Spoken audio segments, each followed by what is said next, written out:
விஜய் தான் இது எல்லாவற்றுக்கும் காரணம். கரூரில் நடந்த சம்பவங்களுக்கு விஜய் தான் முதன்மை பொறுப்பு என தமிழ்நாடு அரசு ரொம்ப குறிப்பாக போலீஸ் தான் இதில் சம்பந்தப்பட்டிருக்கு. இது அத்தனைக்கும் போலீஸ் தான் காரணம், அவர்கள் தான் பொறுப்பேற்க வேண்டும் என விஜயினுடைய தரப்பும் அனல் பறக்கக்கூடிய வாத பிரதிவாதங்கள் உச்சநீதிமன்றத்தில் அரங்கேறி இருக்கிறது. மிக கடுமையாக சமூக வலைதளங்களில் பரப்பப்பட்ட பல்வேறு உண்மைக்கு மாறான விஷயங்களை வாதங்களாகவே உச்சநீதிமன்றம் வரைக்கும் கொண்டு போயிருக்கிறது தாவேகா தரப்பு, பாதிக்கப்பட்டவர்கள் தரப்பு அப்படிங்கிறது தான் பார்க்க வேண்டியிருக்கிறது. பாதிக்கப்பட்டவர்கள் தரப்பில் சிலர் அப்படின்னு தான் பதிவு பண்ண வேண்டியிருக்கு. உச்சநீதிமன்ற நீதிபதிகள் பல்வேறு கேள்விகளை எழுப்பியிருக்கிறார்கள். அடிப்படையில் இந்த வழக்கை சிபிஐக்கு மாற்றக்கூடாது என தமிழ்நாடு அரசின் தரப்பில் கடுமையான வாதங்கள் முன்வைக்கப்பட்டிருக்கிறது. இந்தியாவினுடைய மிக மூத்த வழக்கறிஞர்கள், மிக அதிக அளவுக்கு பொருட்செலவாகக்கூடிய வழக்கறிஞர்கள் ரெண்டு பக்கமும் இறக்கிவிடப்பட்டிருக்கிறார்கள். என்ன நடந்தது உச்சநீதிமன்றத்தில், வாத பிரதிவாதங்கள், குறிப்பாக யார் யாரெல்லாம் ஆஜராகியிருக்கிறார்கள், வழக்கு மனுதாரர்கள் யார், நீதிமன்றம் என்ன சொல்லியிருக்கிறது, விரிவான பிரமாண பத்திரத்தை தாக்கல் செய்த பிறகு தீர்ப்பு என்பது தேதி குறிப்பிடப்படாமல் ஏன் ஒத்திவைக்கப்பட்டது, அதனுடைய பின்னணி நேச்சுரல் ஜஸ்டிஸ்க்கு எதிராக இருக்கிறதா, எஸ்ஐடி என்கிற விஷயங்களை விரிவாக அலசுகிறது இந்த தமிழ் குரலின் எக்ஸ்க்ளூசிவ் செய்தி தொகுப்பு. லைவ்ல ரிப்போர்ட் ஆகிருக்கக்கூடிய செய்தியை பார்க்குறோம். Karur stampede unable to understand how Madras High Court passed SIT order, Supreme Court reserves order on place of TVK and others என்கிற செய்தியை பார்க்கிறோம். கரூர் கூட்ட நெரிசல், இந்த மரணங்கள் தொடர்பாக உச்சநீதிமன்றத்தினுடைய கருத்து இது. எங்களால் புரிஞ்சிக்கவே முடியல, எப்படி சென்னை உயர்நீதிமன்றம் SIT சிறப்பு விசாரணை குழு உருவாக்கக்கூடிய அந்த உத்தரவை பிறப்பித்தார்கள் என்பதை எங்களால் புரிந்து கொள்ளவே முடியவில்லை என்று சொல்லி தேதி குறிப்பிடப்படாமல் தீர்ப்பை ஒத்தி வைத்திருக்கிறார்கள்ங்கிற செய்தி. அதில் ஹைலைட் என்னன்னா, இரண்டு தரப்பு வாதங்கள். இது காலையில் ஆரம்பித்து மதிய உணவு இடைவேளைக்கு பிறகு ஒரு 1.5 மணி நேரம், ஏறத்தாழ 2.5 மணி நேரத்துக்கு மேலே அந்த விசாரணை அப்படிங்கிறது நடந்திருக்கிறது. 150 நிமிடங்கள் அந்த விசாரணை, அந்த வாத பிரதிவாதங்கள் அப்படிங்கிறத பார்க்க வேண்டியிருக்கிறது. முதல்ல யார் யார் உட்கார்ந்தா அப்படின்னா, 2 நீதிபதிகள், ஜஸ்டிஸ் JK மகேஸ்வரி மற்றும் ஜஸ்டிஸ் NV அஞ்சாரி ஆகிய 2 நீதிபதிகள் 2 மணி நேரம் வரைக்கும் ஏறத்தாழ அதை கேட்டிருக்கிறாங்க. அதை தாண்டிங்கிறத பார்க்க வேண்டியிருக்கிறது. ஸோ பெட்டிஷன் என்னன்னா, தாவேகா தரப்பில் ஒரு மனு போடப்படுகிறது. இந்த SIT உருவாக்கப்பட்ட அந்த தீர்ப்பு, ஜஸ்டிஸ் செந்தில்குமார் அவர்களுடைய தீர்ப்பு, சென்னை உயர்நீதிமன்றத்தினுடைய சிங்கிள் ஜட்ஜ், அவருடைய தீர்ப்பை எதிர்த்து போனது அப்படிங்கிறத பார்க்க வேண்டியிருக்கு. ஆதவ் அர்ஜுனா அந்த மனுவை தாக்கல் பண்ணுறாரு. SITயில் முழுக்க தமிழ்நாடு அரசினுடைய காவலர்கள் இருக்கிறாங்க, இதை ஏற்றுக்க முடியாது. அதே போல் விஜய் குறித்து பர்சனலாக கமெண்ட்ஸ் பாஸ் பண்ணியிருக்கிறாங்க. அதையும் மறுத்து அதை எதிர்த்தும் அந்த மனு என்பது தாக்கல் செய்யப்படுகிறது. மற்ற பெட்டிஷன்ஸ், மற்ற 3 பெட்டிஷன்ஸ் மனுக்கள் பார்த்தீங்கன்னா, சென்னை உயர்நீதிமன்றம் சிபிஐ விசாரணைக்கு அனுமதிக்கலை. சென்னை உயர்நீதிமன்றத்தினுடைய 2 நீதிபதிகள், ஜஸ்டிஸ் M தண்டபாணி மற்றும் ஜஸ்டிஸ் M ஜோதிராமன் ஆகிய 2 நீதிபதிகள் விடுமுறை கால சிறப்பு அமர்வு, அது கடந்த வாரம் வெள்ளிக்கிழமை, ஏறத்தாழ 8 நாட்களுக்கு முன்பாக வந்த அந்த வழக்கு இருக்கு இல்லையா, சிபிஐக்கு எதுக்கு இப்போ என்ன அவசரம் அப்படின்னு அதை தள்ளுபடி பண்ணியிருந்தாங்க.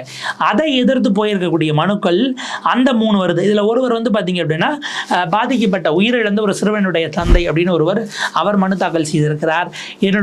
அடுத்து நான் திருமணம் செய்து கொள்ள இருந்த பெண்ணையும் என்னுடைய சகோதரியும் நான் அதில் பறி கொடுத்துருக்கேன், நானும் பாதிக்கப்பட்டிருக்கேன் அப்படின்னு ஒருவர் மனு தாக்கல் செய்திருந்தார். மூன்றாவதாக பாஜகவை சார்ந்த வழக்கறிஞர் GS மணி அப்படிங்கிறவர், அவர் அது பெட்டிஷனராக இருக்கிறார். இது போக மெயின் பெட்டிஷன் தாவேகா ஆதவ் அர்ஜுனா அவர்கள் தாவேகா சார்பில் தாக்கல் செய்த மனு. இந்த 4 மனுக்கள் விசாரணைக்கு வரும்போது தான் பல்வேறு விதமான கேள்விகள் வருகிறது. இதில் சென்னை உயர்நீதிமன்றம் சிறப்பு விசாரணை குழுவை அமைத்ததையே கேள்விக்கு உட்படுத்துகிறது உச்சநீதிமன்றம். இப்போ என்னென்ன காரணங்கள், லீகலாக பல காரணங்களை அவங்க லிஸ்ட் பண்ணுறாங்க. சட்ட ரீதியிலாக நாம் பார்க்கும்பொழுது இதில் பல நுணுக்கமான டெக்னிக்காலிட்டிஸ் இருக்குது அப்படின்னு முதல்ல என்னன்னு பார்த்துடலாம். அடிப்படையில் அவங்க கேட்கறது, இந்த சம்பவம் கரூரில் நடக்குது, கரூரில் நடக்கிற வழக்குகள் எல்லாம் நேரடியாக சென்னை உயர்நீதிமன்றத்தினுடைய மதுரை கிளைக்கு தான் ஜூரிஸ்டிக்ஷன். அப்படி போகுதுன்னா, இப்போ உதாரணத்துக்கு இதுக்குள்ள ஏற்கனவே SOPs கேட்டு உருவாக்கப்பட்ட வழக்குகள் நிறைய இருக்குது. நீங்கள் ஒரு ப்ரொசீஜர், ஆப்ரேட்டிங் ப்ரொசீஜரை போட்டு தரணும், அந்த ஆப்ரேட்டிங் ப்ரொசீஜரின் படி எல்லாம் நடக்கணும் அப்படின்னு கொடுக்கக்கூடிய வழக்குகள் இருக்குது. அந்த பெட்டிஷன்ஸ் அது தனியாக இருக்குங்கிறத பார்க்குறோம். இதெல்லாம் தனித்தனியாக வரும்போது அப்படி பொதுவாக போட்டது தனியாக இருக்குது. ஆனால் தாவேகா தொடர்பாக கரூர் சம்பவம் முழுக்க அங்கே தான் இருக்குன்னும் போது இதை எடுத்ததை கேள்விக்குள்ளாகுது. அன்றைக்கு காலையிலே ஒரு சம்பவம், நம்ம மேற்கு மாம்பள்ளம் அங்கே கவுன்சிலராக இருக்கக்கூடிய பாஜகவை சேர்ந்த திருமிகு உமா ஆனந்தன், அவங்க ஒரு சிபிஐ கேட்டு வழக்கு போடுறாங்க. ஆனால் எங்கே போடுறாங்க, மெட்ராஸில் போடுறாங்க. அன்றைக்கு காலை தனி நீதிபதி அமர்வுக்கு வரும் பொழுது அவர் அதை விசாரிக்க மறுத்துட்டார். இது இங்கே போடக்கூடாதுங்க, நீங்கள் மதுரைக்கு போகணுன்னு அனுப்புகிறாரு. அப்போ அப்படி அனுப்புவது தானே சரியாக இருக்கும் என்கிற பார்வையை எடுக்கிறாங்க. ஒன்று, மதுரை பெஞ்சுக்கு வரக்கூடிய அந்த ஜூரிஸ்டிக்ஷன் அவங்களுடைய ஏரியாக்குள்ளே வரக்கூடியதில் இவங்க எப்படி எடுத்தாங்கங்கிறது வருது. இரண்டாவது, இந்த மனுவே வந்து பார்த்திங்கன்னா எஸ்ஓபிங்கிறது ஒரு ரிட் பெட்டிஷனாக போடுறாங்க. இதை கிரிமினல் வழக்காக எப்படி பதிவு செய்ய முடியுங்கிற கேள்வியவும் உச்சநீதிமன்ற நீதிபதிகள் எழுப்புறாங்க. இப்போ தாவேகா தரப்பு வாதங்கள் என்ன வைக்கிறாங்கன்னா, ஓய்வு பெற்ற உச்சநீதிமன்ற நீதிபதி ஒருவர் இதில் அவர் தலைமையில் உச்சநீதிமன்ற independent investigation monitored by retired SC judge அப்படிங்கிற ஒரு பெட்டிஷனை வைக்கிறாங்க. தமிழ்நாடு அவங்க அடிப்படையில் அட்வொகேட் கோபால் சுப்ரமணியம் அவர் தான் மூத்த வழக்கறிஞர், சீனியர் அட்வொகேட் ஆஜரார் தாவேகா. அவர் சொல்கிறாரு, ரிட் பெட்டிஷன் வந்து லிமிட்டெடுக்க தான் எஸ்ஓபிக்கு தான் கேட்டாங்க. அதை எடுத்து அதை கிரிமினல் இதாக எடுத்து எஸ்ஐடின்னு முதல் நாளிலேயே உத்தரவிட்டிருக்கிறார்கள். அதே போல் விஜய்க்கு எதிராக கடுமையான விமர்சனங்களையும் வச்சிருக்கிறாங்க. விஜயை கூப்பிட்டு கேட்டிருக்கணும், அதுதான் நேச்சுரல் ஜஸ்டிஸ்ங்கிற இடத்துக்கு அவர் நகர்த்துறாங்க. ஜஸ்டிஸ் மகேஸ்வரி அதையும் குறிப்பிடுறாரு. அந்த ரெட் பெட்டிஷன் கிரிமினலாக நீங்கள் அதை எப்படி போட முடியும்னுட்டு அதையும் கேள்வியாக எழுப்புகிறார். அதே போல் வந்து பார்த்தீங்கன்னா senior advocate C Aryama Sundaram அவர் வரும்போது என்ன பண்ணுறாரு, சீஃப் ஜஸ்டிஸ் வந்து ஒரு ஸ்பெஷல் பெஞ்சை போட்டு இதை விசாரிக்க கொடுத்துருக்கலாம், ஆனால் அது நடக்கலை அப்படிங்கிற ஒரு பாயிண்ட்டையும் வைக்கிறாரு. ஸோ டெக்னிக்கல் கிரவுண்ட்ஸில் அவங்க என்ன சொல்கிறாங்கன்னா, விஜய் தப்பி ஓடிட்டாருங்கிறாங்க. இல்லை, சம்பவம் நடந்ததும் காவல்துறை அந்த இடத்திலிருந்து அவரை கிளம்ப சொல்லி இருக்கிறது. அதன் காரணமாக விஜய் அங்கிருந்து அப்புறப்படுத்தப்பட்டார், வெளியேற்றப்பட்டார். அப்படி இது உண்மையாக இருக்கும்போது அவர் தப்பி ஓடினார்னு நீதிபதி எங்களுக்கு கொடுக்கறதுங்கிறத ஏற்றுக்க முடியாது அப்படின்னு அதை சேலஞ்ச் பண்ணுறாங்க. இது அரசியல் ரீதியிலாக மிகப்பெரிய விளைவை தாவேகாவுக்கு ரொம்ப குறிப்பாக விஜய் அவர்களுக்கு உருவாக்கும், தமிழக வெற்றி கழகத்துக்கு உருவாக்குங்கிறத அவங்க கேட்குறாங்க. பொலிட்டிக்கலி இது வந்து டேமேஜிங்கஸ் அப்படிங்கிறத குறிப்பிடுறாங்க. எஸ்ஐடி வரணும் அப்படின்னா இதில் வந்து தமிழ்நாடு அரசினுடைய காவலர்கள் மட்டும் இருப்பதுங்கிறத ஏற்றுக்க முடியாது. ஏன்னா காவல்துறையின் மீதும் இதில் குற்றச்சாட்டு வைக்கப்பட்டிருக்கிறது அப்படிங்கிற விஷயத்தை பார்க்குறாங்க. எனவே உச்சநீதிமன்றம் ஒரு ஓய்வு பெற்ற உச்சநீதிமன்ற நீதிபதியை போட்டு அவர் மேற்பார்வையில் ஒரு சிறப்பு விசாரணை குழுவை நீங்கள் அமைக்கணும் என்பதாக அவர்கள் வைக்கிறார்கள். இந்த பக்கம் வந்து பார்த்தீங்கன்னா முகுல் ரோத்கி தமிழ்நாடு அரசின் சார்பில் முகுல் ரோத்கி ஆஜராகிறார். அதே போல் அபிஷேக் மனு சிங்வி அவர் 2 பேருமே மூத்த வழக்கறிஞர்கள். முகுல் ரோத்கி ஏற்கனவே அட்டார்னி ஜெனரலாகலாம் இருந்தவர். ப்ளஸ் திரு பி வில்சன் அவரும் மூத்த வழக்கறிஞர், எல்லாம் ஆஜராகிறாங்க. முகுல் ரோத்கி சொல்கிறார், எங்களால் ஒரு விஷயத்தை புரிஞ்சுக்க முடியல. ஜஸ்டிஸ் மகேஸ்வரி கேட்குறாரு, எப்படி இந்த ஆர்டரை பாஸ் பண்ணாங்க, ஒரு சிங்கிள் ஜட்ஜு எடுத்து டிவிஷன் ஜட்ஜ் பெஞ்ச் பார்த்துட்டு இருக்க ஒரு மேட்டரில் எப்படி ஆர்டர் பாஸ் பண்ண முடியும்? என்னுடைய 15 ஆண்டு கால அனுபவத்தில் இப்படி டிவிஷன் பெஞ்ச் எடுத்து ஒரு சிங்கிள் ஜட்ஜ் மாற்றினதை நான் பார்த்ததில்லை அப்படிங்கிற கருத்தை வைக்கிறாரு. அதுக்குள்ள தமிழ்நாடு அரசின் சார்பில் அவங்க கமிட் ஆகிக்கல. அவங்க எஸ்ஐடி எப்படி ஃபார்ம் பண்ணப்பட்டதுன்னும் போது இதில் வந்து முழுக்க தமிழ்நாடு போலீஸ் இருக்கிறாங்கன்னு அவங்க கிளைம் பண்ணுறாங்க. எஸ்ஐடியை தமிழ்நாடு அரசு போடலை, 1 பாயிண்ட். ரெண்டாவது, நீதிமன்றம் போட்டிருக்கிறது 2. மூன்றாவது, போடப்பட்ட அதிகாரிகள் ரொம்ப அவர் வந்து அவருடைய செயல்பட்டவங்க எல்லாம் வந்து பார்த்திங்கன்னா சிறப்பாக தனித்துவமாக செயல்படக்கூடியவர்கள் தான். அஸ்ராகார்க் அவர்கள் தலைமையில் போட்டிருக்காங்கன்னா, அவர் புகழ்பெற்ற வழக்குகள் ஹரியானாவில் நடந்த ஒரு பள்ளியில் நடந்த ஒரு படுகொலை, ஒரு மாணவர் படுகொலை, அந்த வழக்குலலாம் அவர் ரொம்ப துரிதமாக சிபிஐயிலே அவர் பணியாற்றி இருக்கிறார். சிபிஐயில் பணியாற்றி அந்த கேஸை ரொம்ப சிறப்பாக முடிச்சிருக்கார் அப்படிங்கிறதெல்லாம் அவருடைய கிரெடென்ஷியல்ஸாக இருக்குது அப்படின்னு முகுல் ரோத்கி சப்மிட் பண்றாரு. அவங்களுடைய இண்டிபெண்டன்ஸ், அதாவது தமிழ்நாடு அரசுக்கு அவர்கள் கட்டுப்பட்டு இவங்க சொல்றதை செஞ்சிருவாங்க அப்படின்னு சொல்றதுக்கு இதுல முகாந்திரம் இல்லை என்பது முகுல் ரோத்கியினுடைய தரப்பாக இருக்கிறது.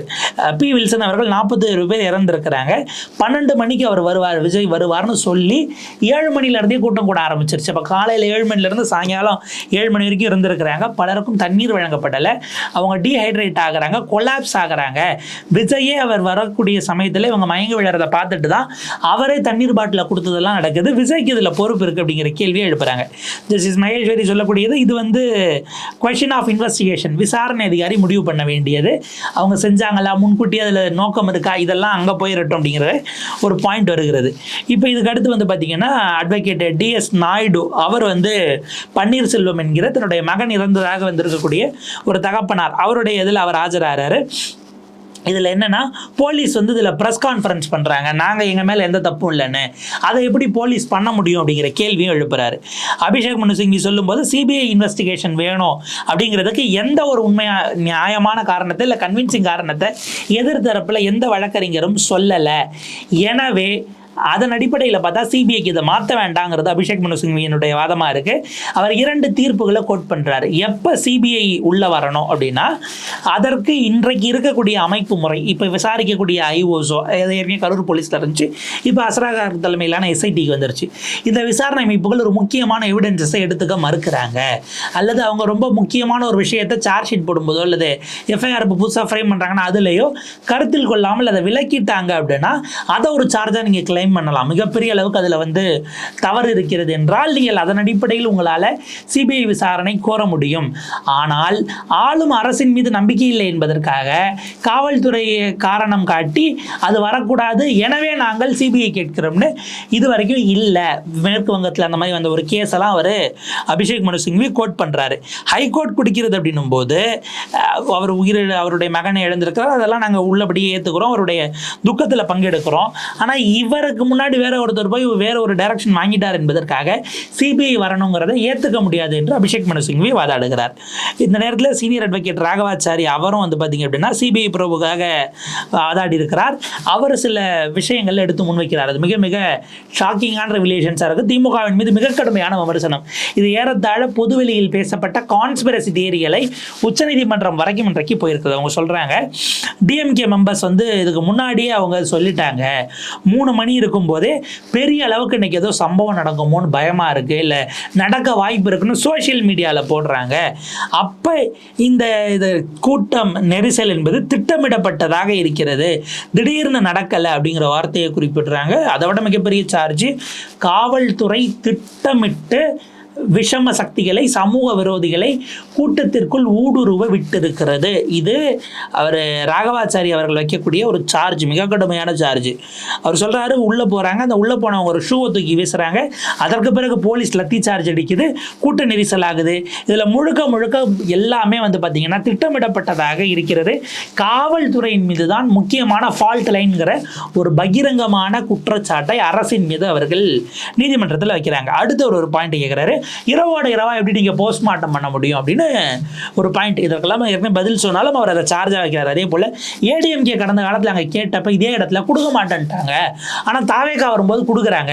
குறுகலான இடத்துல நடத்த முடியாதுன்னு ஏடிஎம்கேக்கு சொன்னால் தாவேகாவுக்கும் அதை தானே சொல்லியிருக்கணும். அப்போ காவல்துறை கொடுத்ததிலேயே உள்நோக்கம் இருக்கிறது. இது இன்னும் ஒரு பெரிய சார்ஜ். அத்தாரிட்டிஸ் எப்படி கொடுத்தாங்கங்கிற கேள்வி எழுப்புறாங்க. ஜஸ்டிஸ் மகேஸ்வரி இதில் அந்த ஆர்டர் சம்மந்தமான கேள்விகளை எழுப்பிட்டு அவங்க அடிப்படையில் அவங்க கேட்டது விஜயின் மீது வழக்கு பதிவு செய்யணும்னோ இல்லை வேறு எஸ்ஓபி கேட்டு ஒரு பெட்டிஷன் வருதுன்னா இதில் எஸ்ஐடி எப்படி ஃப்ரேம் பண்ணாங்கங்கிற கேள்வி ஜஸ்டிஸ் மகேஸ்வரி எழுப்புறாங்க. இப்போ அடுத்த ஜஸ்டிஸ் மகேஸ்வரி அவர்களுடைய அந்த கேள்வி, அதற்கு திருப்பி வில்சன் அவர்கள் மறுப்புகளை தெரிவித்து எதிர்த்தரப்பில் அவர் ராகவாச்சாரி வச்சதுக்கெல்லாம் பதிலையும் சொல்கிறார். என்ன அப்படின்னா, எஸ்ஓபி வர வரைக்கும் கொடுக்கக்கூடாதுங்கிறது தனி கேஸாக இருக்குது. நாங்கள் கோர்ட்டில் சொல்லிட்டோம், எஸ்ஓபி வருகிற வரை நெடுஞ்சாலைகள் ஓரம் எந்த அரசியல் கட்சி கூட்டத்துக்கும் கொடுக்க மாட்டோங்கிறத நாங்கள் வந்து உறுதியாக நீதிமன்றத்திலே தெரிவிச்சிட்டோம். அரசினுடைய ஸ்டேட்மெண்ட் அதுவாக தான் இருக்குது. ஒன்று. ரெண்டாவது, போஸ்ட்மார்ட்டம் எப்படி நீங்கள் 4 ஹவர்ஸில் பண்ணீங்கன்னும் போது எத்தனை போஸ்ட்மார்ட்டம் டேபிள் இருக்குது, எவ்வளோ டாக்டர்ஸ் இருந்தாங்க அப்படின்னும் போது வில்சன் தெளிவாக சொல்கிறார், ஏற்கனவே எஸ்ஓபிசி இருக்குது, அது ஒரு விஷயம் இல்லை, எவ்வளோ பேர் வரைக்கும் பண்ணலாம் அப்படிங்கிறதுக்கு இருக்கிறதுனால கலெக்டர் ஸ்பெஷல் பெர்மிஷன் கொடுத்து சேலத்தில் நடைபெற்ற ஒரு கான்ஃபரன்ஸ்க்கு வந்திருந்த 200 டாக்டர்ஸை நாங்கள் அங்கே மொபிலைஸ் பண்ணுறோம், 165 நர்சஸை மொபிலைஸ் பண்ணியிருக்கோம், ஆம்புலன்ஸஸ் அக்கம் பக்கத்தில் இருந்து முழுமையாக கொண்டு வந்திருக்கிறோம். இதனுடைய நீட்சியாக தான் இது கம்ப்ளீட்டாக வந்திருக்கு அப்படிங்கிறத அவர் குறிப்பிடுறாரு. அதே போல் வந்து பார்த்தீங்கன்னா அந்த தரப்பில் விடிய காலில் 4 மணிக்கெலாம் கொண்டு போய் பாடி எரிச்சிட்டாங்கன்னு ஒரு பகிரங்கமான குற்றச்சாட்டு வச்சுருக்கிறாங்க. அப்படியெல்லாம் எங்கேயும் நடந்ததா சம்பவம் ரிப்போர்ட் அல்லது எங்கேருந்து பண்ணாங்கங்கிற கேள்வி வருது. ஸோ அவங்க குறிப்பிடக்கூடியது 220 டாக்டர் 120 நர்சஸ் கொண்டு வந்திருக்காங்க, எல்லாரையும் மொபிலைஸ் பண்ணுறோம்.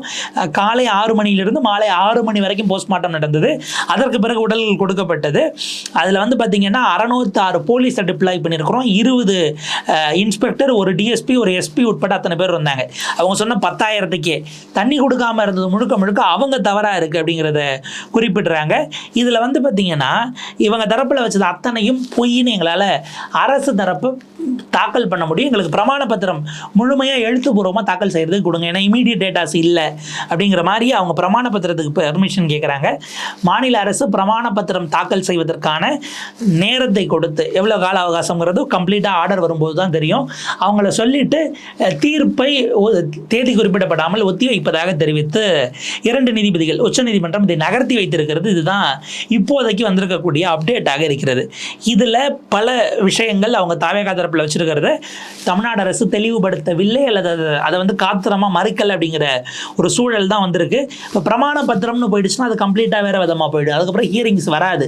ஆர்டரை ரிசர்வ் பண்ணிட்ட பிறகு இல்லை இடையீட்டு மனுவாக யாராவது போட்டாங்கன்னா ஆர்குமெண்ட்டுக்கு தேவைன்னு கூப்பிட்டாங்கன்னா வேணால் அவங்களால அதை மறுக்க முடியும். இன்றைக்கி வச்சிருக்கக்கூடிய அத்தனை அலிகேஷன்ஸும் மிக கடுமையான அலிகேஷன்ஸாக இருக்குது. இதில் வைக்க வேண்டியது என்னென்னா அவங்க போட்ட மனுவுக்கு எதிர்மனு தாக்கல் பண்ணுறதை விட இன்றைக்கு பேசி இருக்கக்கூடிய இந்த குற்றச்சாட்டுகள் வச்ச ஆர்குமெண்ட்ஸை அதற்கு எதிர்க்க வேண்டிய தேவை இருக்கிறது. லீகல் கிரவுண்ட்ஸ்லேயே இது வந்து எஸ்ஐடி அமைக்கப்பட்டது இன்னைக்கு சேலஞ்ச் ஆகிருக்கு. நீதிமன்றம் அவங்க கொடுத்துருக்கக்கூடிய அப்சர்வேஷன்ஸை வச்சு பார்க்கும்போது எஸ்ஐடி ஃபார்ம் பண்ணுறதுக்கு அதிகாரம் இருக்கா இல்லையாங்கிறத தாண்டி ஃபார்ம் பண்ணப்பட்ட விதம் டெக்னிக்கலி அடி வாங்குவதற்கான வாய்ப்பு இருக்கிறது. ஸோ எஸ்ஐடியை தொடரலாமா, இல்லை அதனுடைய லீகாலிட்டியை சேலஞ்ச் பண்ண போகிறாங்களா, இல்லை சிபிஐ கொடுக்க போகிறார்களா அப்படிங்கிறதெல்லாம் நமக்கு விரிவான உத்தரவு வரும்போது தான் தெரியும். அதற்குள்ளே எவ்வளோ நாட்களுக்குள்ளே உங்கள் பிரமாண பத்திரத்தை தாக்கல் பண்ணுறாங்க, எப்படி தமிழக அரசு மூவ் பண்ணுதுங்கிறதையும் தாவேகா தரப்பை எப்படி மூவ் பண்ணுறாங்கிறத பொறுத்து அதனுடைய அப்டேட்ஸோட நம்ம விரிவாக சந்திக்கலாம். அடுத்தடுத்த காணொலிகளையும் பேசலாம்.